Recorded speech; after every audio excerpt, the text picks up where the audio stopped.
Marques Colston's careers were the biggest head-scratchers in NFL history. How does a guy become the all-time leading receiver for a franchise, win a Super Bowl, had stats that beat out the stats of NFL Hall of Famers, and still never get that individual Pro Bowl recognition? Putting up the numbers that he did should have easily earned him at least a few Pro Bowl selections, yet somehow he never got the nod. From the beginning, Colston wasn't one of those five-star recruits who had every major college knocking on his door. He played his high school football at Susquehanna Township in Pennsylvania, where he stood out as both a wide receiver and defensive end. But despite his talent, he didn't end up at a big-time football program. Instead, he went with Hofstra, a smaller school that certainly wasn't a typical path to the NFL. At Hofstra, Colston quietly put together an impressive college career, and by the time he was done, he held the school record for career receiving yards, racking up 2,834 yards and 18 touchdowns. But because Hofstra wasn't a powerhouse program, he didn't get the national attention that other top receivers in his draft class were getting.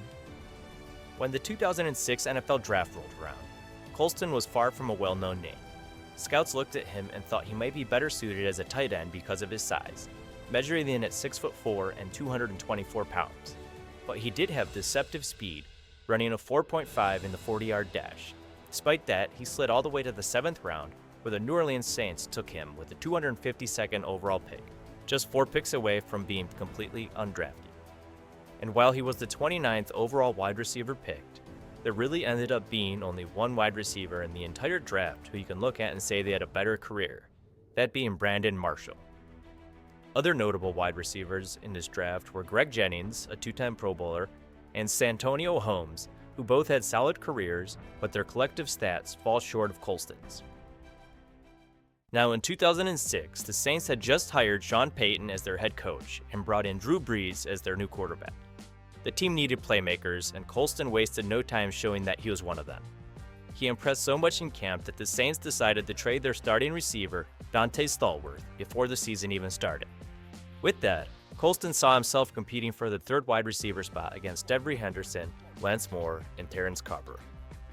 Once the season started, Colston hit the ground running.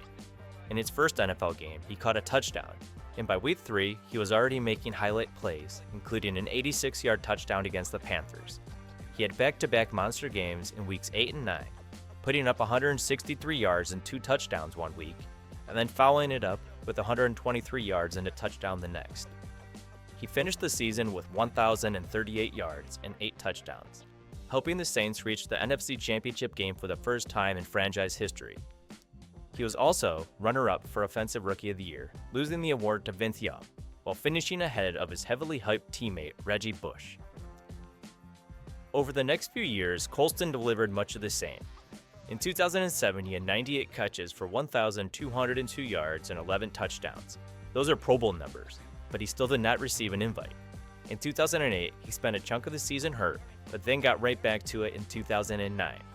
That season, Drew Brees was firing on all cylinders, Sean Payton's offense was humming, and Colston was a key part of it. He put up another 1,000-yard season and was the go-to target for Brees in the playoffs. When the Saints won Super Bowl XLIV that year, Colston had 7 catches for 83 yards in the game, helping bring the New Orleans Saints its first ever Super Bowl victory.